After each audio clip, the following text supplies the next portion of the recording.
ಧರ್ಮಸ್ಥಳ ಬುರುಡೆ ಕೇಸ್ನ ತನಿಖೆ ಬಹುತೇಕ ಅಂತಿಮ ಘಟ್ಟಕ್ಕೆ ಬಂದಂಗಿದೆ.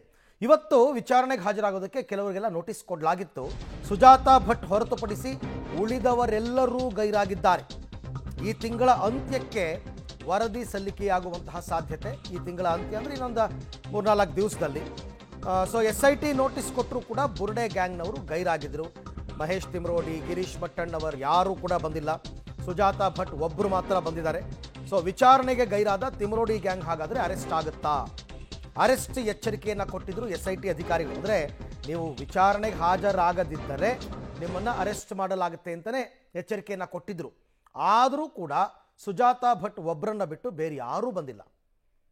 ಮಹೇಶ್ ತಿಮ್ರೋಡಿ ಅವರು ಬಂದಿಲ್ಲ, ಗಿರೀಶ್ ಮಟ್ಟಣ್ಣವರು ಬಂದಿಲ್ಲ, ಸಮೀರ್ MD ಬಂದಿಲ್ಲ, ಯಾರೂ ಬಂದಿಲ್ಲ. ಹಾಗಾಗಿ ಈಗ ಮುಂದೇನು ಮಾಡ್ತಾರೆ SIT ಅವರು? ವಿಚಾರಣೆಗೆ ಗೈರಾಗಿದ್ದಾರೆ ಅಂತಂದರೆ ಅವರನ್ನು ಅರೆಸ್ಟ್ ಮಾಡ್ತಾರಾ, ಆ ನಿರ್ಧಾರ ಕೈಗೊಳ್ತಾರಾ ಅಂತಕ್ಕಂಥದ್ದೇ ಸದ್ಯಕ್ಕೆ ಇರತಕ್ಕಂಥ ಪ್ರಶ್ನೆ. ಇವತ್ತು ಬೆಳ್ತಂಗಡಿ SIT ಕಚೇರಿಗೆ ಬರಬೇಕು ಅಂತ ನೋಟಿಸನ್ನು ಕೊಡಲಾಗಿತ್ತು. ಈ ಬಗ್ಗೆ ಮತ್ತಷ್ಟು ಮಾಹಿತಿ ನನ್ನ ಕೊಲೀಗ್ ಸುಕ್ಪಾಲ್ ಅವರಿಂದ ಪಡ್ಕೊಳ್ಳೋಣ. ಸುಕ್ಪಾಲ್, ಈಗ ನೋಟಿಸ್ ಕೊಟ್ಟರೂ ಕೂಡ ಕೆಲವರು ಗೈರಾಗಿದ್ದಾರೆ.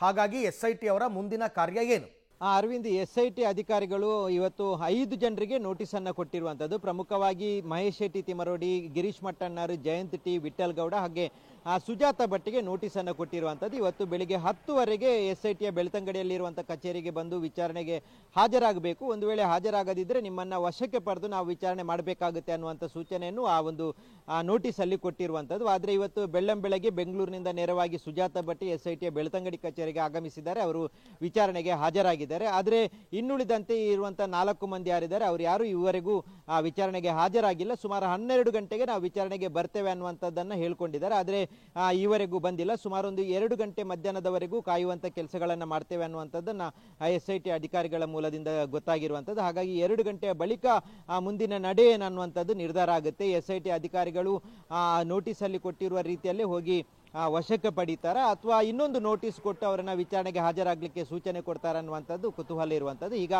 ಸದ್ಯದ ಮಟ್ಟಿಗೆ ಈವರೆಗೂ ಯಾವುದೇ 4 ಮಂದಿ ಯಾರಿದ್ದಾರೆ ಅವರು ಯಾರು ವಿಚಾರಣೆಗೆ ಹಾಜರಾಗಿಲ್ಲ.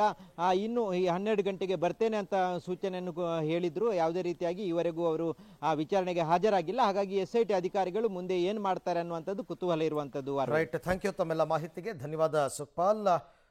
ಸೊ ಇದೆಲ್ಲ ಮುಗಿಸಿ ಇವರು ಅಂತಿಮ ವರದಿಯನ್ನು ತಯಾರು ಮಾಡಿ ಅದನ್ನು ಸಲ್ಲಿಕೆ ಮಾಡಬೇಕಾಗತ್ತೆ. ಸೊ ಯಾವಾಗ ಅಂತಕ್ಕಂಥದ್ದನ್ನು ಕಾದು ನೋಡೋಣ. ಇನ್ನು ಇದೇ ವಿಚಾರಕ್ಕೆ ಸಂಬಂಧಪಟ್ಟಂತೆ ಗೃಹ ಸಚಿವ ಪರಮೇಶ್ವರ್ ಅವರು ಕೂಡ ರಿಯಾಕ್ಟ್ ಮಾಡಿದ್ದಾರೆ. ಅಂದರೆ ಧರ್ಮಸ್ಥಳ SIT ತನಿಖೆ ವಿಚಾರಕ್ಕೆ ಸಂಬಂಧಪಟ್ಟಂತೆ ತನಿಖೆ ಯಾವ ಹಂತಕ್ಕೆ ಬಂದಿದೆ, ಏನಾಗುತ್ತೆ ಅನ್ನೋದಕ್ಕೆ ಸಂಬಂಧಪಟ್ಟಂತೆ ಗೃಹ ಸಚಿವರ ಹೇಳಿಕೆ.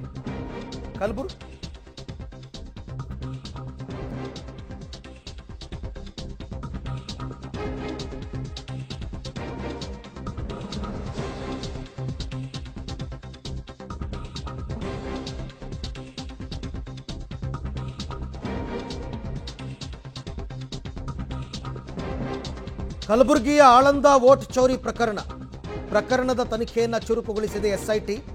ಜಿಲ್ಲೆಯ ಮತ್ತೆರಡು ಕ್ಷೇತ್ರಗಳಲ್ಲಿ ನಡೆದಿದೆಯಾ ಅಕ್ರಮ? ಈ ಅನುಮಾನ ಅವಾಗಿಂದಲೂ ಇತ್ತು. ವೋಟ್ ಚೋರಿ ದಾಖಲೆ SIT ತಂಡಕ್ಕೆ ಲಭ್ಯವಾಗಿದೆಯಂತೆ. ಆ 2 ಕ್ಷೇತ್ರಗಳಲ್ಲಿ ತನಿಖೆ ನಡೆಸೋದಕ್ಕೆ SIT ಅವರು ಸಜ್ಜಾಗಿದ್ದಾರೆ. ಕಲಬುರಗಿಯ CA ಮೂಲಕ ಹಣ ಸಂದಾಯ ಆಗಿತ್ತು. ಡೇಟಾ ಆಪರೇಟರ್ ಅಕ್ರಮ್ ಮತ್ತು ಅಸ್ಲಂಗೆ ಹಣ ಸಂದಾಯ ಆಗಿತ್ತು. CA ಮನೆ ಮೇಲೆ ದಾಳಿ ಮಾಡಿ 2 ಲ್ಯಾಪ್ಟಾಪ್ ಅನ್ನು ವಶಪಡಿಸಿಕೊಂಡಿದ್ದಾರೆ SIT ಅವರು. ಸೊ ಇದೀಗ ಲ್ಯಾಪ್ಟಾಪ್ ಸಾಕ್ಷ್ಯಗಳ ಆಧಾರದ ಮೇಲೆ ಮುಂದಿನ ಕಾರ್ಯಾಚರಣೆಯನ್ನು ಮಾಡಲಾಗುತ್ತೆ ಅಂತಕ್ಕಂಥ ಮಾಹಿತಿ ಈಗ ಸದ್ಯಕ್ಕೆ ಲಭ್ಯವಾಗ್ತಾ ಇದೆ. 2 ಕ್ಷೇತ್ರಗಳು, ಆಳಂದದ್ದು ಓಕೆ, ಅದು ರಾಹುಲ್ ಗಾಂಧಿ ಅವರೇ ಮಾಡಿದಂತಹ ಆರೋಪ. ಅದಲ್ಲದೆ ಇನ್ನೂ 2 ಕ್ಷೇತ್ರಗಳಲ್ಲಿ ವೋಟ್ ಚೋರಿ ಆಗಿದೆ ಅಂತ ಪೂರಕವಾದ ದಾಖಲೆ ಈಗ ಅವರಿಗೆ ಸಿಕ್ಕಿದೆ ಅಂತಕ್ಕಂಥ ಮಾಹಿತಿ ಇದೆ.